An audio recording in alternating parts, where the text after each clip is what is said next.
Selamat siang, perkenalkan nama saya Kristiana Aprilia Paendong SHMH. Saya dosen di program studi Ilmu Hukum, Fakultas Hukum Universitas Kristen Indonesia Tomohon. Atas kepercayaan pihak Universitas Kristen Indonesia Tomohon, secara khususnya program studi Ilmu Hukum, dan saya diberikan kepercayaan untuk mengajar hukum bisnis, antaranya hukum perdata, hukum ekonomi, hukum investasi dan pasar modal, hukum perancangan kontrak, hukum perbankan, dan hukum perlindungan konsumen. Saat ini saya akan menjelaskan mengenai pembelajaran, khususnya mata kuliah hukum perdata. Teknik pengajaran yang saya gunakan dalam mata kuliah hukum perdata adalah metode DIA, yaitu Delivery Interaction Assessment. Dalam komponen delivery terkait dengan dosen yang mengajar mata kuliah, saya selalu menjelaskan kepada mahasiswa mengenai rancangan pembelajaran semester dalam awal perkuliahan semester untuk mata kuliah hukum perdata memiliki bobot 4 SKS. Adapun capaian yang diharapkan setelah lulus mata kuliah ini adalah mampu menjelaskan pengertian hukum perkawinan, syarat-syarat sah perkawinan, hak dan kewajiban suami istri, perceraian, dan pemisahan harta kekayaan. Adapun untuk mata kuliah hukum perdata itu sendiri dapat dideskripsikan merupakan suatu mata kuliah wajib setelah mahasiswa lulus mata kuliah pengantar hukum Indonesia dan pengantar ilmu hukum yang berisi pokok-pokok pengertian dasar hukum perdata dan berlakunya hukum perdata itu sendiri. Selanjutnya adalah menjelaskan mengenai bahan ajar yang telah disusun oleh dosen pengampu. Mata kuliah berdasarkan sumber atau referensi baik yang diperoleh melalui referensi dari dalam maupun dari luar negeri. Selanjutnya saya menjelaskan penggunaan multimedia sebagai sarana pembelajaran seperti Google Meet, Zoom, dan tugas-tugas berupa soft copy yang dikirim melalui media WhatsApp dan email ditambah dengan nilai ujian tengah semester dan ujian akhir semester. Selanjutnya, poin kedua dalam komponen pembelajaran yang digunakan adalah interaction. Dan hal yang pertama yang dilakukan oleh dosen pengampu mata kuliah sebelum mengawali proses perkuliahan dengan mengajak mahasiswa untuk berdoa, mohon hikmat dan tujuan untuk melaksanakan proses belajar sehingga diberikan kelancaran dalam proses pembelajaran yang ada, serta mengecek kehadiran mahasiswa dan memberi motivasi kepada mahasiswa agar dalam mengikuti proses pembelajaran, apa yang menjadi doa, harapan, dan cita-cita dari mahasiswa akan tercapai. Untuk poin yang ketiga, dalam komponen pembelajaran yaitu assessment, yaitu metode penilaian menggunakan standar penilaian yang telah ditetapkan atau direncanakan dengan bentuknya seperti latihan soal, materi, kelompok atau kuis, ujian tengah semester, ujian akhir semester, dan tugas akhir. Metode pembelajaran yang digunakan adalah melalui pendekatan pembelajaran student center learning. Metode ini membiasakan mahasiswa untuk terus aktif dan produktif di kelas, sehingga dosen pengampu mata kuliah hanya akan sebagai mediator atau motivator, bukan bersifat monoton saja dalam perkuliahan. Jadi mata kuliah yang akan diperintahkan atau dipresentasikan pada kesempatan ini adalah mata kuliah dengan deskripsi hukum perdata, merupakan kuliah wajib bagi mahasiswa setelah lulus mata kuliah pengantar hukum Indonesia dan pengantar ilmu hukum. Mahasiswa ini direncanakan dalam 32 kali pertemuan. Dan untuk 2 kali pertemuan itu ada ujian tengah semester dan ujian akhir semester.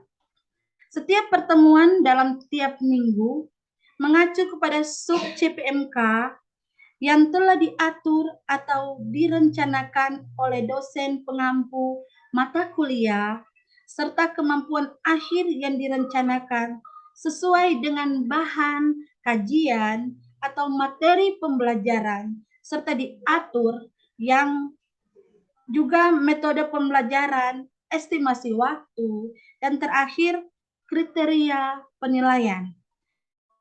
Adanya indikator dan bobot penilaian. Terima kasih. Selamat sore. Selamat sore, apa kabar semuanya?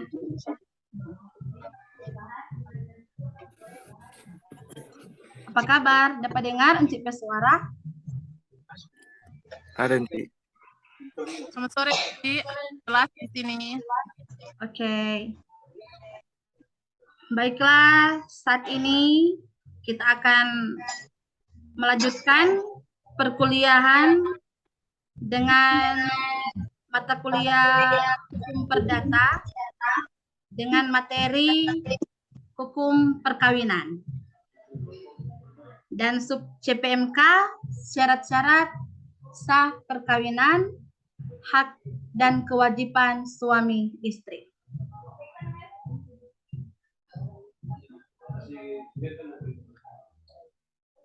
Perkawinan adalah pertalian yang sah antara seorang laki-laki dan seorang perempuan untuk waktu yang lama. Dan Undang-Undang Nomor 1 Tahun 1974 tentang perkawinan. Pasal 1 menyatakan bahwa perkawinan adalah ikatan lahir batin antara seorang pria dengan seorang wanita sebagai suami istri dengan tujuan membentuk keluarga yang bahagia dan kekal berdasarkan ketuhanan yang Maha Esa. Di saat ini juga tentunya sudah ada perubahan undang-undang perkawinan. Mungkin ada yang bisa menjelaskan undang-undang perkawinan, perubahan undang-undang perkawinan saat ini. Mungkin ada yang bisa menjelaskan. Si Mamora? Ya, Encik. Ya. Izin, Ci, untuk menjelaskan tentang perubahan dalam undang-undang perkawinan. Jadi undang-undang yang lama, Undang-Undang Nomor 1 Tahun 1974 telah dirubah menjadi Undang-Undang Nomor 16 Tahun 2019. Yang dirubah di situ adalah batas usia minimal. Jadi kalau yang lalu bagi wanita 16 tahun, kalau di Undang-Undang yang Nomor 16 Tahun 2019, laki-laki dan perempuan minimal berusia 19 tahun. Demikian, Cik. Terima kasih. Oke, terima kasih Si Mamora. Dan juga adapun dasar-dasar dalam perkawinan yang ada di Indonesia itu sebagai berikut. Pertama, perkawinan adalah suatu ikatan lahir.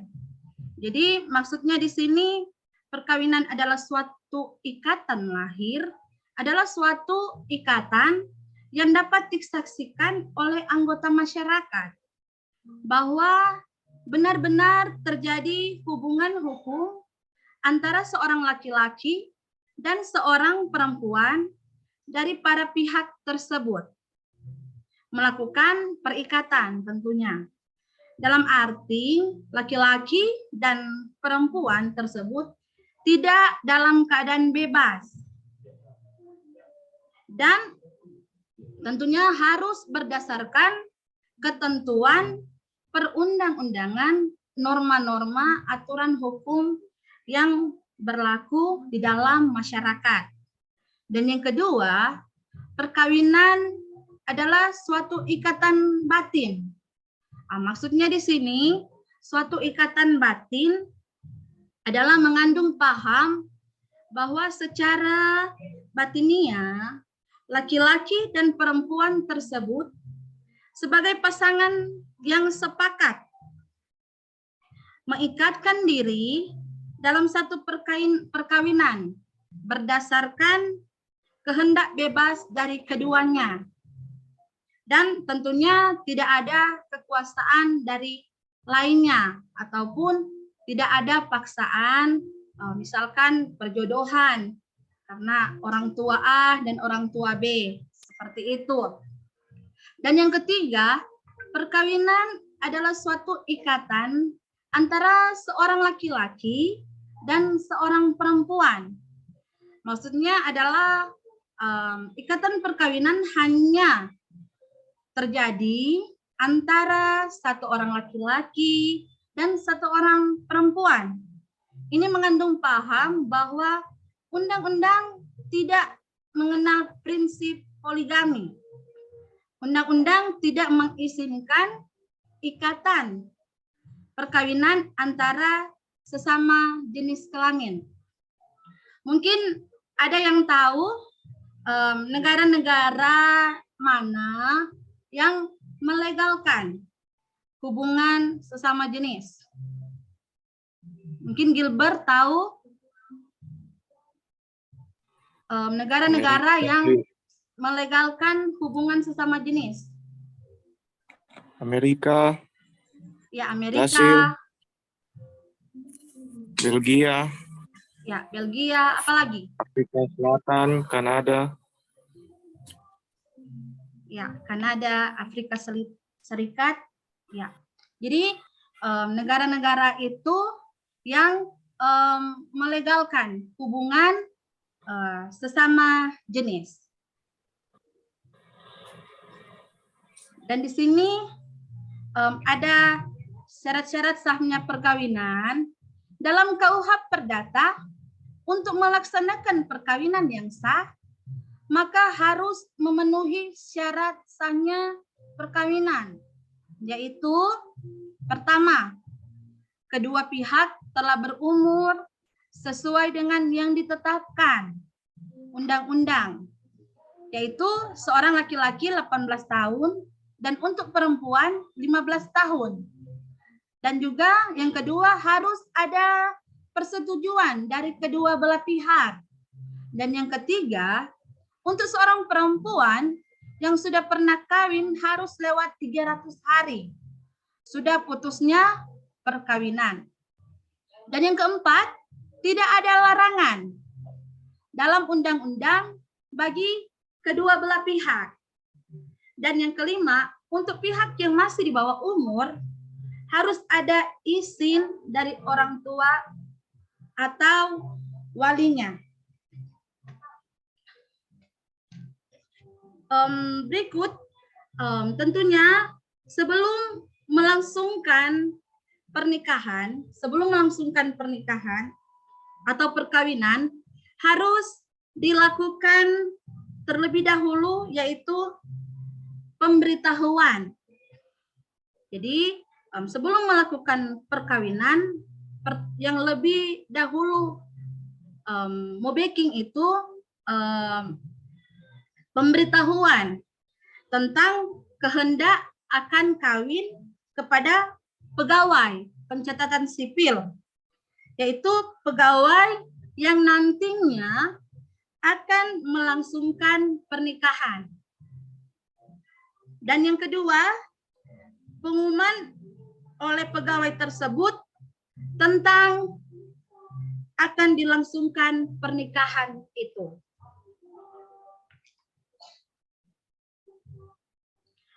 Di sini juga ada surat-surat yang harus diserahkan kepada pegawai pencatatan sipil agar ia dapat melangsungkan pernikahan.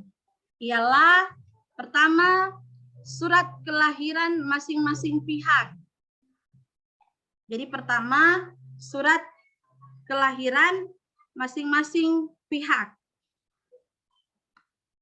Dan yang kedua, surat pernyataan dari pegawai sipil atau pencatatan sipil tentang adanya izin orang tua, mana juga dapat diberikan dalam surat perkawinan sendiri yang akan dibuat. Dan yang ketiga, proses di mana ternyata perantaraan hakim dalam hal perantaraan ini dibutuhkan. Dan yang keempat, surat kematian suami atau istri atau putusan perceraian perkawinan lama dalam keterangan dari pegawai pencatatan sipil yang menyatakan telah dilangsungkan pengumuman dengan tiada perlawanan dari sesuatu pihak. Dan yang keenam, dispensasi dari presiden, maksudnya menteri kehakiman, dalam hal ada suatu larangan untuk kawin. Kita masuk dalam hak dan kewajiban suami istri. Jadi hak dan kewajiban suami istri.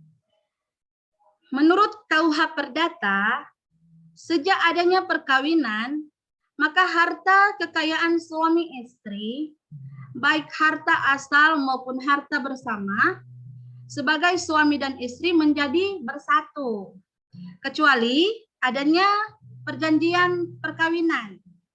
Jadi, perjanjian perkawinan adalah suatu kesepakatan untuk memisahkan dan mengurus harta masing-masing dalam perkawinan sebagai suami istri. Dan juga suami istri harus setia satu sama lain, saling membantu, berdiam bersama-sama, saling memberikan nafkah, dan bersama-sama mendidik anak-anak tentunya. Dan perkawinan oleh undang-undang dipandang sebagai suatu perkumpulan ataupun suami ditetapkan menjadi kepala atau pengurusnya. Akibat lain dari suatu perkawinan itu, pertama, anak-anak yang lahir dari dalam perkawinan adalah anak yang sah. Dan yang kedua, suami menjadi waris dari istri. Dan begitu sebaliknya, apabila salah satu meninggal dunia di dalam perkawinan, oleh undang-undang dilarang jual beli antara suami dan istri. Berikut juga perjanjian perburuan antara suami dan istri tak dibolehkan. Dan berikut pemberian benda-benda atas nama tak diperbolehkan antara suami istri. Dan yang berikut, suami tentunya tidak diperbolehkan menjadi saksi di dalam suatu perkara istrinya. Dan begitu pun sebaliknya. Dan yang berikut, suami tidak dapat dituntut tentang beberapa kejahatan terhadap istrinya, dan begitu pun sebaliknya, seperti pencurian. Dan di sini Tujuan perkawinan. Pertama, tujuan perkawinan membentuk artinya di sini mengandung paham bahwa sebelumnya ada ikatan perkawinan antara kedua pihak tersebut. Tetapi setelah terdapat kesepakatan, ditetapkan, disahkan berdasarkan ketentuan undang-undang, maka barulah terbentuk suatu rumah tangga sebagai suatu hubungan hukum. Dan yang kedua itu rumah tangga. Paham ini mengandung arti bahwa pihak yang melangsungkan perkawinan dipandang sebagai suatu lembaga di mana kedua belah pihak tinggal serumah, sehingga kedua belah pihak akan hidup bersama baik secara lahiriah dan terikat secara batiniah. Dan yang ketiga itu bahagia. Tentunya tujuan perkawinan itu adalah untuk menciptakan suatu kebahagiaan tentunya. Jadi bahagia di sini itu mengandung paham bahwa undang-undang menghendaki terjadinya perkawinan bukan hanya sebagai perikatan hukum semata, tetapi memenuhi unsur kecocokan, keserasian, keharmonisan dalam ikatan tersebut.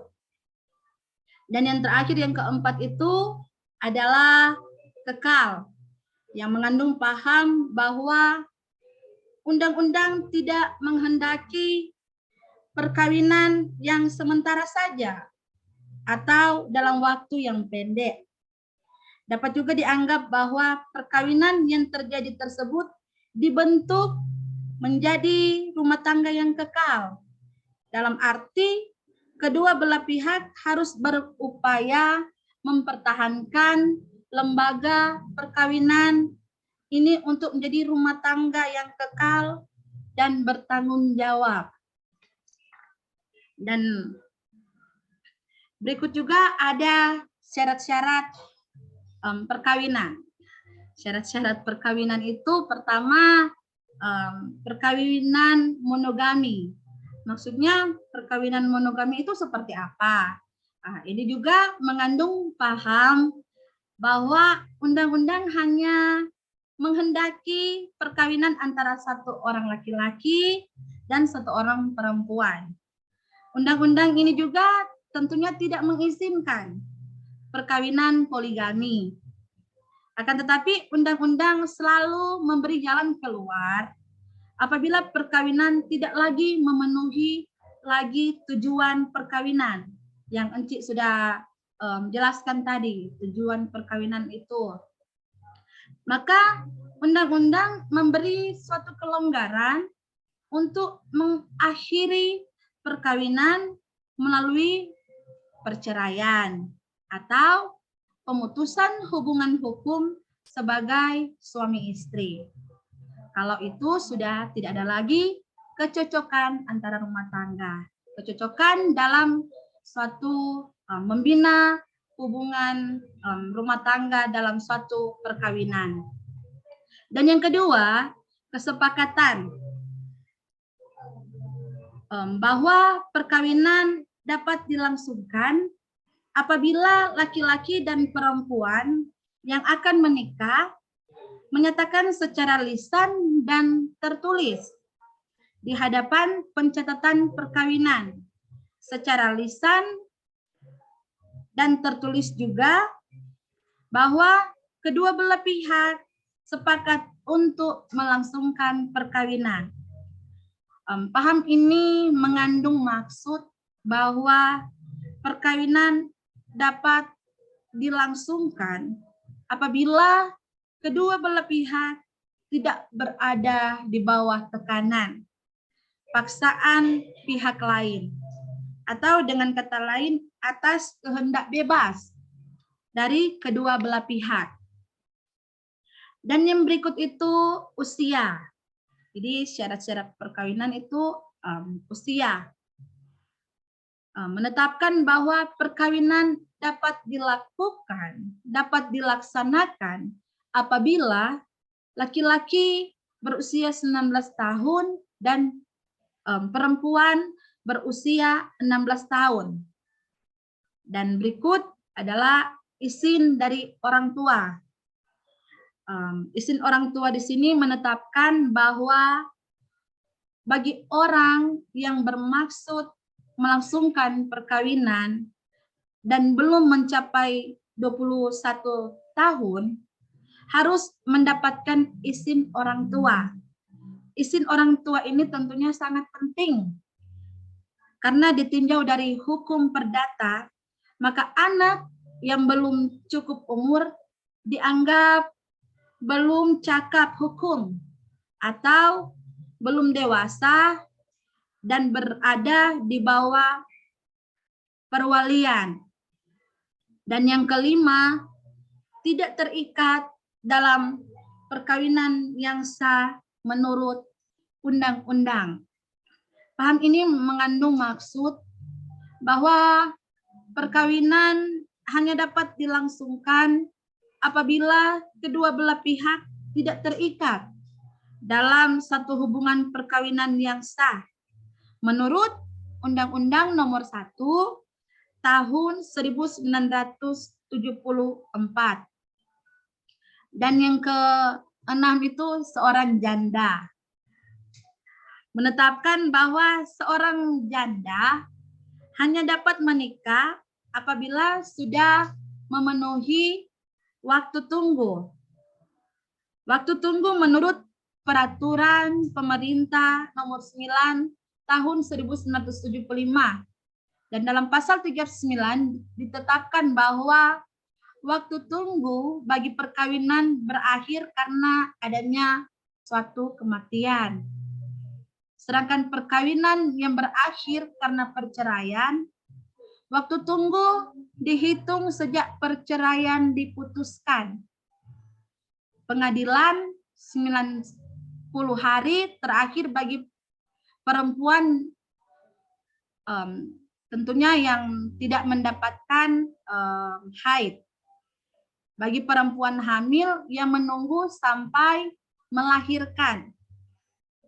Dan di sini ketentuan ini dimaksudkan untuk melindungi dan memberikan kepastian hukum dalam hal status hukum bagi keturunan yang dilahirkan oleh perempuan yang akan menikah. Dan yang terakhir itu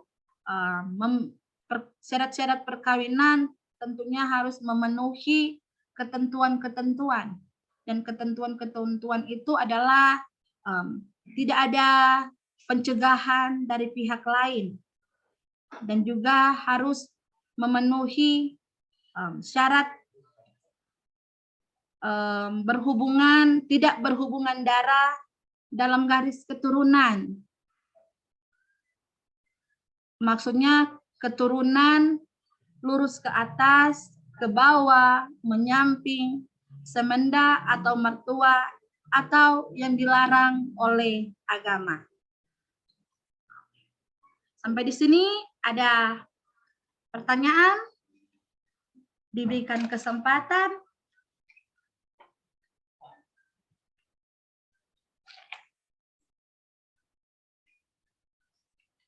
Ada pertanyaan?